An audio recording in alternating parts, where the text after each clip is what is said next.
तो कोऑपरेटिव जो है वो एक स्टेट, एक राज्य का एक बैंक होता है, उसको सहकारी बैंक कहा जाता है।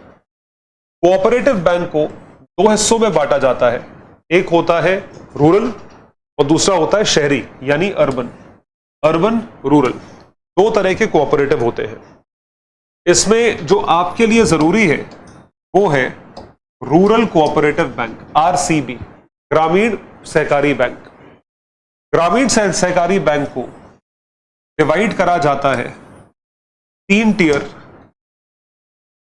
या 3 लेवल्स में।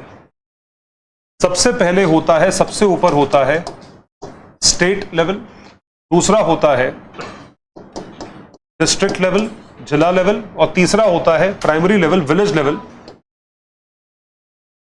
गांव का जो लेवल है ये लेवल होता है।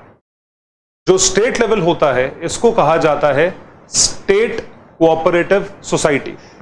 इसको कहा जाता है स्टेट लेवल या state cooperative society. State cooperative society, state cooperative bank, तो राज्य सहकारी बैंक। ये रूरल एरिया में टॉप लेवल पे जो इंस्टीट्यूशन है या जो पहला लेवल है उसको क्या कहा जा रहा है? राज्य सहकारी बैंक। ये सबसे बड़ा लेवल है क्योंकि कोऑपरेटिव स्टेट सब्जेक्ट है।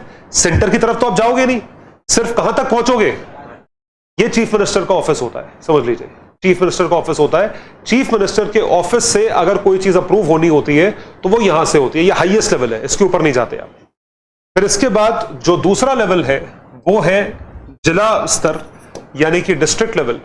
ये होता है जिला केंद्रीय सहकारी bank, DCCB, district central cooperative bank, जो कि राज्य के अंदर होगा। ऐसे ही कई सारे होंगे क्योंकि एक राज्य में कई सारे जिले होंगे, तो हर जिले का क्या बनाया जाता है? जिला केंद्रीय सहकारी बैंक। तो जो डिस्ट्रिक्ट लेवल का बैंक होता है, जिले लेवल का बैंक होता है, वो किससे टच में होता है? किससे बातचीत करता है? वो राज्य से बात करता है। और यही किससे बातचीत करता है? ये पंचायती राज से भी बात करता है, जो गांव के स्तर पे होती है। गांव के स्तर पे जो गवर्नमेंट है पंचायती राज है, तो पंचायत से, सरपंच से, पंचायत के मेंबरों से बात करेगा जिलाधिकारी, और जिलाधिकारी ऊपर बात करेगा सीएम ऑफिस में। कोई भी चीज होगी किसी भी तरह, ये ब्रिज होता है, ब्रिज होता है दोनों के बीच में। जिला अधिकारी सबसे ज्यादा जरूरी कड़ी होता है क्योंकि जो भी चीज आपको गांव के लेवल पे करवानी होती है, या अगर आपको यहां पे किसी चीज की भी कमी है, इसकी फंडिंग यहां से आएगी, सीएम ऑफिस से आएगी। लेकिन सीएम ऑफिस तक आप पहुंच नहीं सकते, तो किसके जरिए पहुंचोगे? जिलाधिकारी। आप लोगों का यह रोल होने वाला है। जब आप एसडीएम बनते हैं या डीएम बनते हैं, सब डिस्ट्रिक्ट मजिस्ट्रेट बनते हैं या डिस्ट्रिक्ट मजिस्ट्रेट बनते हैं, तो उसमें कई सारी ड्यूटीज में से आपकी एक ये भी ड्यूटी होती है कि आप किस तरीके से सीएम ऑफिस से इंटरैक्ट करेंगे।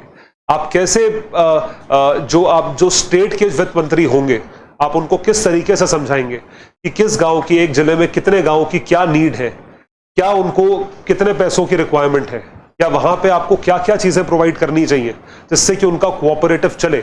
और ये हर टाइप की, ये तो हम तो बैंक पढ़ रहे हैं, लेकिन हर टाइप की कोऑपरेटिव सोसाइटी इसी मॉडल पे चलती है। तो राज्य सहकारी बैंक, जिला केंद्र सहकारी बैंक, और जो बेस लेवल तीसरे लेवल पे है, विलेज लेवल पे, वो है आपका ग्राम स्तर प्राथमिक सहकारी बैंक, PCB, यानी प्राइमरी कोऑपरेटिव बैंक।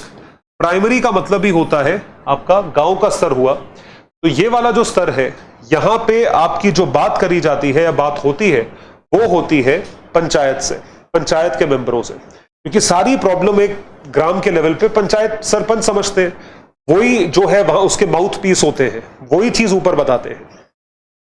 तो जब एक कोऑपरेटिव बनाया या आप एक ऐसी संस्था बनाते हो जो कि लोन देने के लिए जरूरी होती है, मान लीजिए कुछ 4-5 लोगों ने मिलकर 5 लाख रुपए का कॉर्पोरेट, 5 लाख रुपए का फंड बनाया, 5 लाख रुपए के आप लोन दे रहे हो, वापस आ रहे हैं। अब और किसान आए आपसे लोन मांगने के लिए, अब वो 5 लाख रुपए पूरे तो पड़ नहीं रहे, अब मुझे उसमें और पैसा डालना है। और पैसा डालने के लिए हम जैसे और मेंबर आए, अगर हम जैसे और मेंबर नहीं आ रहे हैं पैसा डालने के लिए, तो फिर आपको किसकी रिक्वायरमेंट होती है? स्टेट लेवल की। आप स्टेट लेवल से बोलते हो आप फंड्स अप्रूव करिए, हम आपको पैसा 1 साल में वापस करेंगे। ऐसे करते करते करते करते कोऑपरेटिव का साइज बढ़ता चला जाता है। फिर एक कोऑपरेटिव एक गांव से दूसरे गांव, दूसरे से तीसरे, करते करते वो एक जिला के लेवल पे आएगा, फिर वो दूसरे जिले में जाएगा। ऐसे ही करते करते वो स्टेट लेवल का बड़ा कोऑपरेटिव बन जाता है। तो ये कोऑपरेटिव इतने पॉपुलर होते हैं। अभी तो आजकल आप लोग तो इस जमाने के हैं कि नेट बैंकिंग और आरटीजीएस और ये सब करते हैं। पहले जो यूपी से स्टूडेंट्स आते थे पढ़ने के लिए, बिहार से स्टूडेंट्स आते थे, यहां पे खास बिहार कोऑपरेटिव की ब्रांच खोली गई थी, क्योंकि बहुत सारे स्टूडेंट्स के अपने अपने शहर में, अपने गांव में उस कोऑपरेटिव में अकाउंट होता था। अब वो यहां कैसे एक्सेस करें, उसके लिए उसी का ब्रांच यहां पे चाहिए। वैसे तो आप किसी और ब्रांच से भी कर सकते हो, लेकिन उसके ब्रांच यहां पे खोले गए ताकि आप आसानी से ट्रांजैक्शन कर सको। क्योंकि कोऑपरेटिव बैंक का जो एटीएम विड्रॉल था वो नॉर्मल कमर्शियल बैंक के एटीएम से नहीं होता था। ये बात मैं आपको बता रहा हूं 15-16 साल पुरानी। तो उस टाइम पे ये साउथ इंडिया के इतने स्टूडेंट्स आते थे ओल्ड राजेंद्र नगर में, तो वहां पे कर्नाटका कोऑपरेटिव, मद्रास कोऑपरेटिव खोला गया था सिर्फ इसीलिए क्योंकि वहां पे बहुत सारे स्टूडेंट आते, तो सबको बैंक एक्सेस करना पड़ता था। अब बैंक तो हर महीने की चीज है, हर महीने पैसे आएंगे, हर महीने पैसे निकालने पड़ेंगे। तब तो ये यूपीआई वगैरह कुछ था नहीं, तो आपको रेंट देना है कैश में देना पड़ेगा, खाना पीना करना है कैश में करना पड़ेगा, सब कुछ कैश में करना, तो पैसा विड्रॉ करना पड़ेगा। तो बैंक की ब्रांच में जाओ, पैसा विड्रॉ कर लो। इस तरीके से सहकारी बैंक बहुत यूजफुल होता है। जो कोऑपरेटिव बैंक होता है, वो कोऑपरेटिव बैंक आप याद रखिएगा एक पर्पस ड्रिवन बैंक होता है, यानी कि एक पर्पस के लिए, एक वजह के लिए बैंक बनाया जाता है, और वो वजह प्रॉफिट नहीं होती। उस बैंक को प्रॉफिट हो जाए वो बात अलग है, वो काम कर रहा है तो जाहिर सी बात है, काम कर रहा है तो प्रॉफिट आपको हो रहा है, क्योंकि आप अकलमंदी से काम कर रहे हो, आप लॉसेस में काम नहीं कर रहे हो। लेकिन उसका जो ऑब्जेक्टिव होता है, उसका उद्देश्य होता है, वो प्रॉफिट नहीं होता, इसलिए वो बहुत कम रेट ऑफ इंटरेस्ट पे लोन देता है। तो कोऑपरेटिव एक बहुत कामयाब कॉन्सेप्ट है, और सबसे पॉपुलर कोऑपरेटिव जो भारत में है, पहला है अमूल और दूसरा है इफ्को। अगर आपने नाम सुना हो IFFCO, IFFCO, Indian farmers and fertilisers cooperative, कि वो एक जो किसानों को फर्टिलाइजर दिया जाता है वो इफ्को द्वारा दिया जाता है। सबसे सस्ता फर्टिलाइजर है, भारत सरकार उससे खरीदती है, और वो भी और सस्ते सब्सिडी पे देती है। फर्टिलाइजर बहुत सस्ता मिलता है, तो वो चीज दी जाती है। तो इफ्को भी एक कोऑपरेटिव सोसाइटी है, वो भी कमर्शियल नहीं है। ऐसा नहीं है कि वो पैसा कमाने के लिए सोच रहे हैं, इफ्को करता है। तो इफ्को बहुत कामयाब कोऑपरेटिव संस्था है, और ऐसी बहुत सारी संस्थाएं हैं जो स्टेट लेवल की है। ये तो मैं आपको नेशनल लेवल की बता रहा हूं, क्योंकि नेशनल लेवल पे पॉपुलर हो गई। अब इफ्को सारे स्टेट्स में चलती है, तो इफ्को के नाम से ही चलती है, इसलिए वो पॉपुलर हो गई। लेकिन अगर आप स्टेट्स की बात सोचेंगे तो स्टेट्स में बहुत सारे कोऑपरेटिव हैं। आप कभी गूगल पे लिस्ट देखिएगा, कर्नाटक मिल्क फेडरेशन तो खूब है। मिल्क फेडरेशन समझ लीजिए कोऑपरेटिव पे ही चलता है, क्योंकि मिल्क में कोई भी ओनर नहीं हो सकता। अगर मैं आज की डेट में ओनर बनना चाहूं कि मैं ओनर हूं जी एक मिल्क फेडरेशन का, ठीक है, आप सारा दूध लाके मुझे बेचो, मैं आगे बेचूंगा, तो दूध वाले आएंगे ही नहीं। वो बोलेंगे हम खुद ही ना बेच दें, आपको क्यों मार्जिन दें, हम खुद ही बेच देंगे, तो सब कुछ खुद ही कर लेते हैं। इसलिए मिल्क फेडरेशन जो है वो कोऑपरेटिव के कॉन्सेप्ट पे चलता है। सारे दूध वाले कोऑपरेटिव के मेंबर हैं, जितना वो कमाते हैं सब में बंटता है, इसलिए उनका मोटिवेशन बना रहता है काम करने का। तो वो हमेशा इस चीज पे चलता है। जो किसान है वो बेचते हैं, वो या तो मंडी में बेचते हैं, सरकारों को बेचते हैं, वो इकट्ठे आके कलेक्टिवली चीज बेचने की कोशिश करते हैं, जिससे कि उनको सही रेट मिले। तो ये जो चीज है, ये रूरल कोऑपरेटिव का स्ट्रक्चर है। तो रूरल कोऑपरेटिव का स्ट्रक्चर 3 स्तर पे जो है आपके सामने डिवाइडेड है। पहला है राज्य स्तर, इसको कहा जाता है स्टेट कोऑपरेटिव।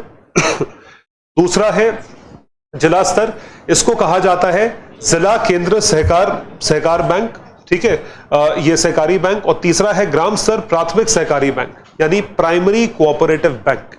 इस तरीके से 3 स्तर पे ये चीज डिवाइडेड है।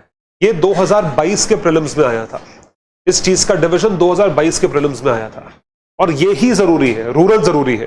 हालांकि मैंने अर्बन भी यहां पे इंक्लूड किया हुआ है। एक चीज आप और याद ध्यान रखेंगे, पहले जो कोऑपरेटिव था रूरल कोऑपरेटिव, वो आता था आरबीआई और राज्य सरकारों के अंतर्गत।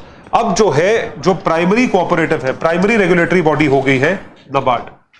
नबार्ड को बना दिया गया है। इसका भी आपको रीजन अभी समझाऊंगा, जब नबार्ड पढ़ेंगे तो आपको समझ में आ जाएगा। तो नबार्ड को बना दिया गया है, तो अब इसका जो रेगुलेशन है वो नबार्ड के अंतर्गत आएगा। परमिशन वर्मिशन ये सब तो राज्य सरकार देगी, पैसा राज्य सरकार देगी, लेकिन कोऑपरेटिव करेगा क्या ये कौन बताएगा? ये नबार्ड बताएगा। नबार्ड का नाम सुना है आप लोगों ने? नबार्ड भी एक रेगुलेटर ही है, नबार्ड एक बैंक नहीं है, नबार्ड एक रेगुलेटर है। तो ये चीज है। दूसरा है शहरी सहकारी बैंक। इस चीज को इतना बढ़िया तरीके से डिवाइड नहीं किया हुआ है। जैसे रूरल प्रॉपर्ली डिवाइडेड है ना, कि आपका राज्य स्तर है, जिला स्तर है, उसके बाद ग्राम स्तर है, इस तरीके से डिवाइड किया हुआ है। तीनों का रोल अलग अलग है, कौन किससे इंटरैक्ट करेगा ये चीज बताई हुई है। ये चीज इसमें नहीं बताई हुई है। उसका रीजन ये है कि कोऑपरेटिव जैसा कॉन्सेप्ट कहां पे ज्यादा कामयाब होगा? ग्रामीण क्षेत्र में होगा। अरे अर्बन एरिया में आप कोऑपरेटिव में अकाउंट क्यों खोलोगे? अर्बन एरिया में किस में जाके अकाउंट खोलोगे? वाणिज्यिक में खोलोगे। कमर्शियल अर्बन एरिया में कमी थोड़ी है कमर्शियल बैंकों की। कमर्शियल बैंक खोले ही कहां जाते हैं? अर्बन एरिया में, वो थोड़ी खोले जाएंगे ग्रामीण क्षेत्रों में। अब आप एचडीएफसी की बात करोगे, एचडीएफसी थोड़ी जाके गांव में खोलेगा अपनी ब्रांच, शहर में खोलेगा। अगर आप शहर में ऑपरेट करना चाहते हो तो आप कहां जाओगे? आप नॉर्मल बैंकों में जाओगे। अर्बन एरिया का कोऑपरेटिव कॉन्सेप्ट है, लेकिन ये प्रॉपरली इस तरीके से इसका विभाजन नहीं किया गया है क्योंकि उसकी जरूरत ही नहीं है। कॉन्सेप्ट है लेकिन उसकी जरूरत नहीं पड़ती है। इस वजह से अर्बन कोऑपरेटिव बहुत पॉपुलर कॉन्सेप्ट नहीं है।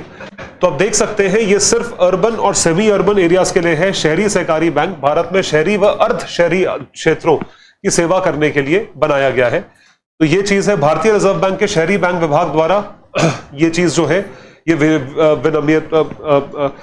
विनियमित करी गई है। तो ये जो भी चीज आप देख रहे हैं अर्बन कोऑपरेटिव को लेकर, इसका सिर्फ आपको नाम ध्यान रखना है कि ग्रामीण क्षेत्र है और शहरी क्षेत्र है। ग्रामीण क्षेत्र के 3 सब डिविजन्स हुए, एक हुआ राज्य क्षेत्र, दूसरा हुआ जिला क्षेत्र और तीसरा हुआ ग्राम क्षेत्र। इस तरीके से उसको डिवाइड किया गया। तीनों का रोल अलग अलग बताया गया है। ये जो है ये आपका सहकारी बैंक का कॉन्सेप्ट है।